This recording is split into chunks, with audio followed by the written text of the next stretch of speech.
Привет, друзья! С вами я, Евгения, и наш канал Семейный Handmade.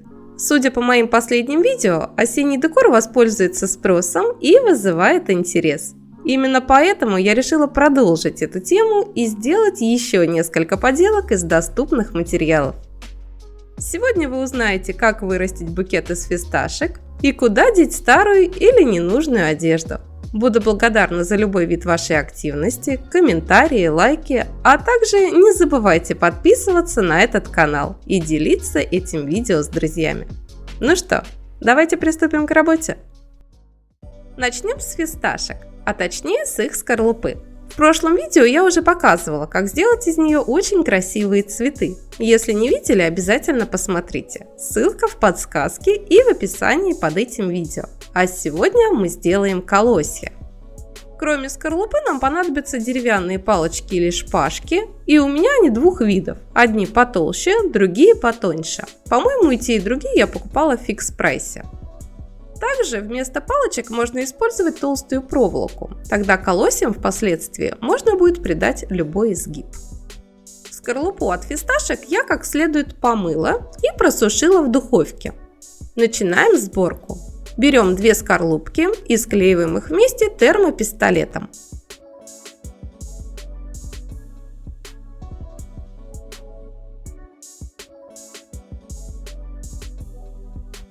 И приклеиваем получившуюся фисташку на палочку. Следующий ряд. Приклеиваем две скорлупки друг напротив друга, так, чтобы они закрывали стык двух предыдущих скорлупок и были чуть ниже их.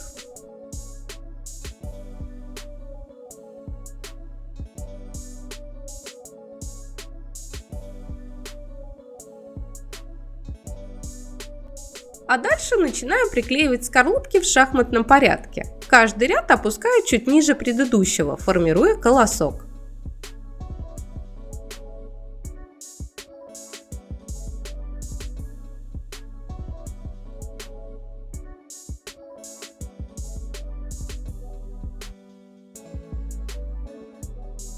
Где-то рядом с четвертого можно клеить не две скорлупки, а 3 или 4, чтобы колосок получился потолще и пообъемнее.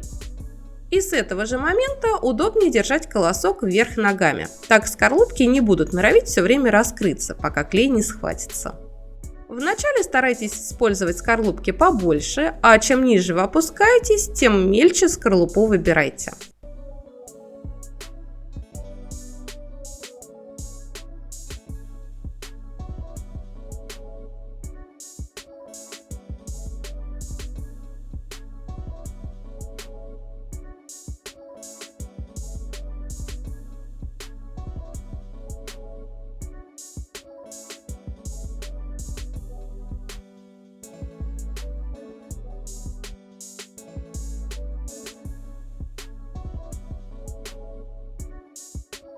Как вы понимаете, в сборке нет ничего сложного.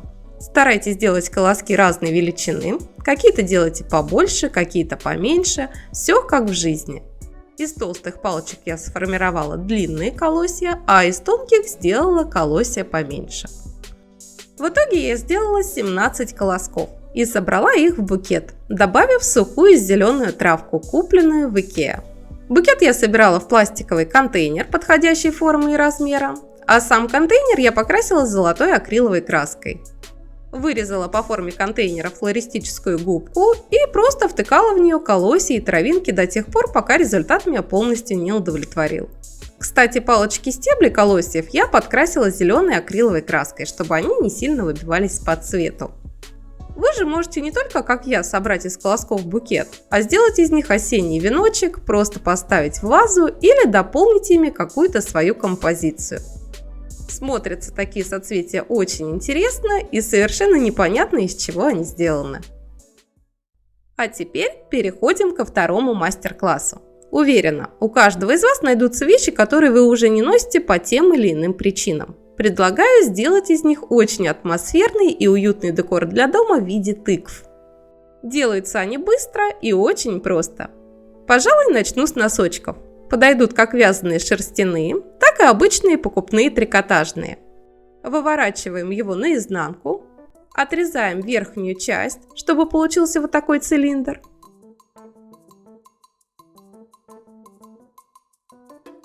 И прошиваем по одному краю простым сметочным стежком.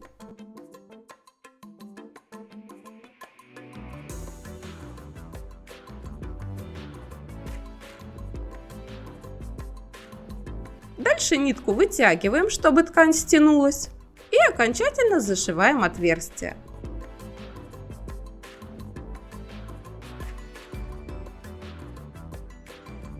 Выворачиваем и также швом вперед иголка прошиваем второй край.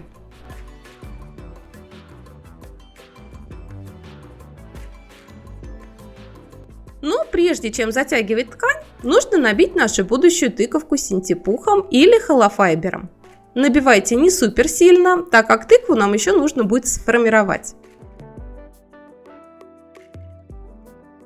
Зашиваем отверстие и стягиваем тыкву по центру верхней и нижней стороны. Делайте это в несколько стежков, чтобы нить не порвалась.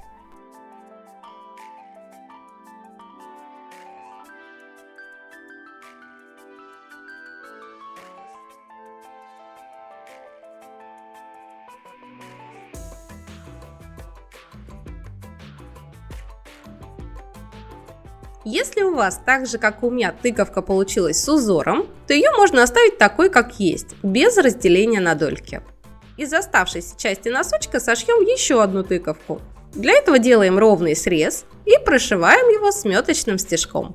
В этот раз у нас будет чуть меньше работы, так как изначально заготовка не в форме цилиндра, а в форме мешочка. Заполняем тыкву синтепухом или холофайбером. Затягиваем нить,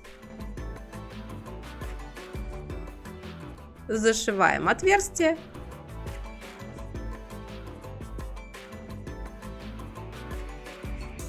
и стягиваем тыкву по центру.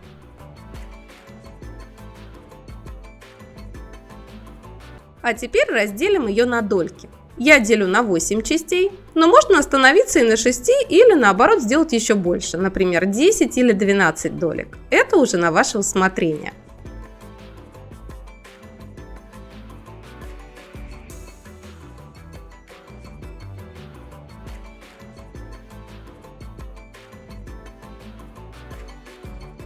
Вот так из одного детского носочка у меня получились две маленькие тыковки.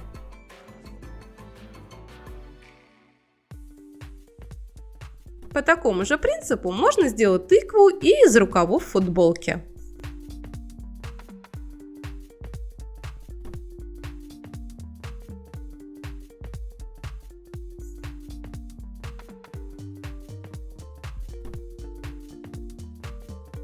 Пока мы делали тыковки из цилиндра, но можно сделать тыкву из круга. Для этой цели хорошо подойдут спинки футболок или кофт. Конечно, можно использовать и переднюю сторону одежды, но там чаще встречаются рисунки, молнии или пуговицы. Итак, вырезаем круг. Он, кстати, совершенно не обязан быть идеально ровным. И отступив от края примерно 1 см, присбариваем ткань сметочным швом.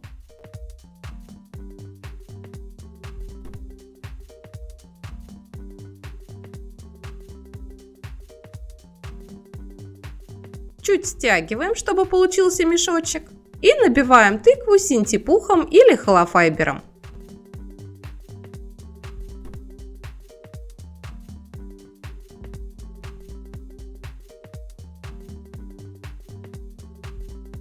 Теперь дозатягиваем нить и зашиваем отверстие.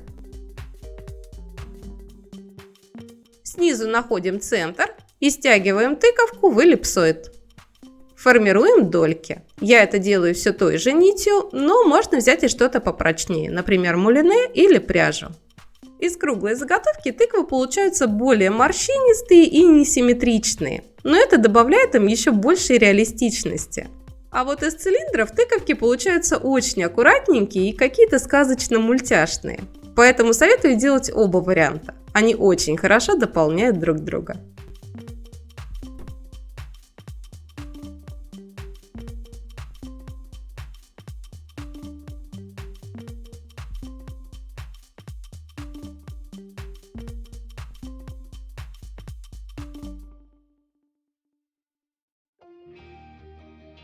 Я сделала тыковки и из детских штанишек. Кстати, здесь хорошо видно, что чем сильнее вы стянете тыкву по центру, тем более расплющенной она получится.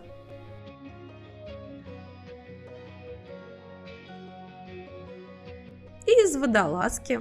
Из манжет получаются тыковки поменьше, а из горлышка тыква побольше. А теперь займемся хвостиками.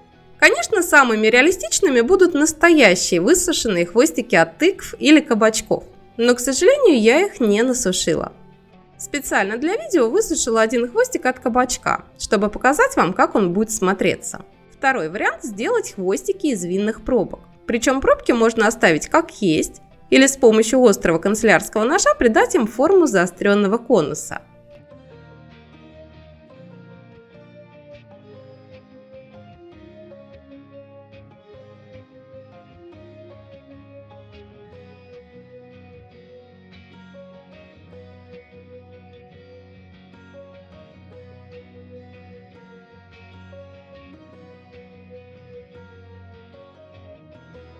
А чтобы сгладить все неровности, можно подшлифовать их обычной пилочкой для ногтей.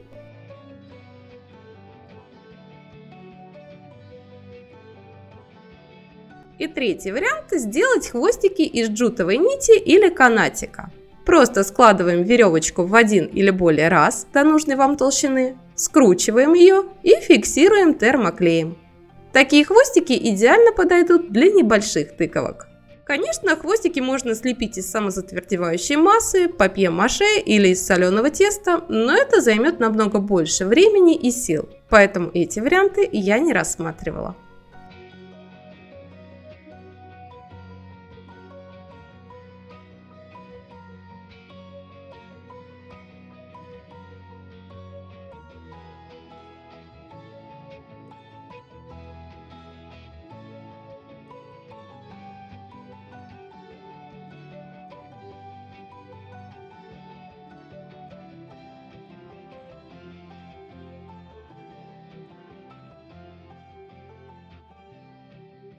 Хвостики готовы, но прежде чем приклеить, предлагаю сделать тыквы еще реалистичнее. Для этого нам понадобится сухая пастель.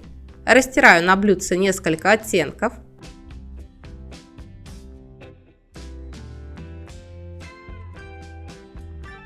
Перемешиваю. И наношу сухой жесткой кистью во все углубления, делая тыкву еще объемнее и натуральнее. Если у вас пастели нет, то все то же самое можно сделать коричневыми тенями для век.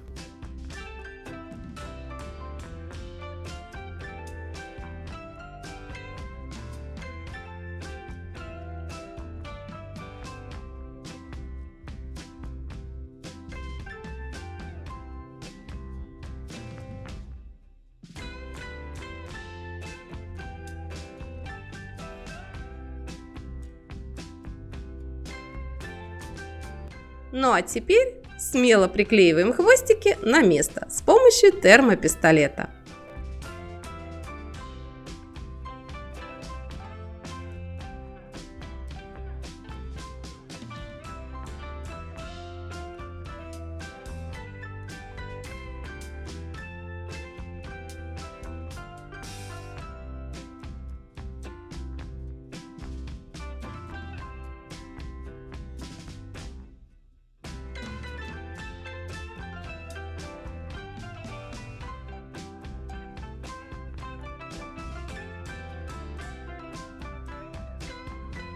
По желанию тыкву можно дополнительно украсить усиками от винограда. Как вы, наверное, заметили, я старалась сделать тыквы реалистичных цветов и оттенков. Но на самом деле их можно сделать в абсолютно любой цветовой гамме, которая вам нравится или подходит под ваш интерьер. Также на тыкву можно приклеить или пришить бусинки или стразы, имитирующие капельки росы. Такой декор можно просто разместить на столе или комоде, собрать тыквы в венок или положить их в корзину. На мой взгляд, самые интересные варианты – это композиции из нескольких тыкв разных размеров, цветов и формы. Хотя и большие одиночные тыквы тоже смотрятся очень мило и уютно. Ну что ж, надеюсь, эти мастер-классы вам понравились, и вы нашли для себя что-то новое, полезное и интересное. И если это так, не забывайте ставить лайки, писать комментарии и делиться этим видео с друзьями. Отдельная благодарность всем спонсорам этого канала. Спасибо вам за то, что вы со мной. Ну а на этом у меня на сегодня все. Я желаю вам всем уютного настроения и побольше солнечных денечков. До скорой встречи. Пока-пока.